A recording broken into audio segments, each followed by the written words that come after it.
ગુજરાત ન્યૂઝમાં આપનું સ્વાગત છે।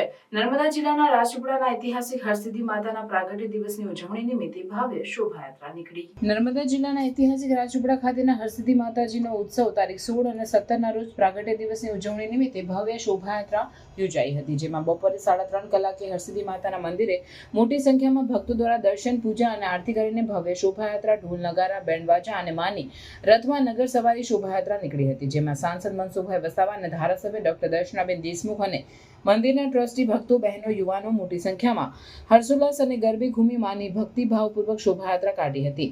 ઠેર ઠેર માતાજીના રથનું સ્વાગત અને રસ્તાના રૂટમાં સંતોષ ચોકડી, સફેદ ટાવર, સ્ટેશન રોડ થઈ રાજરૂપસી વગેરે સ્થળોએ વેપારીઓ દ્વારા સ્વાગત કરી અને શણગારેલા ગેટથી માતાજીના રથને પુષ્પવર્ષા કરી હતી અને ઉત્સાહ ઉમંગ સાથે ભવ્ય શોભાયાત્રા કાઢવામાં આવી હતી।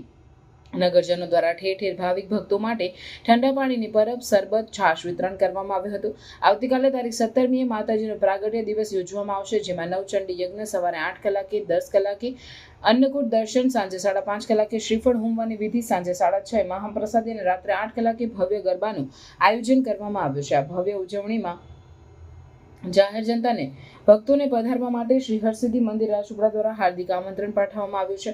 પોલીસ દ્વારા નગર યાત્રામાં ચુસ્ત પોલીસ બંદોબસ્ત, ટ્રાફિક વ્યવસ્થાપન અને આરોગ્ય વિભાગ દ્વારા એમ્બ્યુલન્સની પણ વ્યવસ્થા રાખવામાં આવી હતી। અત્રે ઉલ્લેખનીય છે કે રાજપીપળાના મહારાજા વેરીસાલજી મહારાજ 450 વર્ષ પહેલા માતાજીને ઉજ્જૈનથી રાજપીપળા લાવ્યા હતા અને આજે જે હરસિદ્ધિ માતાનું મંદિર અને ઐતિહાસિક અને લાખો ભક્તોની આસ્થા શ્રદ્ધાનું પવિત્ર મંદિર છે, જ્યાં નવરાત્રી અને પ્રાગટ્ય મહોત્સવ વખતે ભવ્ય આયોજન કરવામાં આવે છે, જેમાં હજારો લાખોની સંખ્યામાં લોકો ઉત્સાહ ઉમંગથી ભાગ લઈને ધન્યતા અનુભવે છે।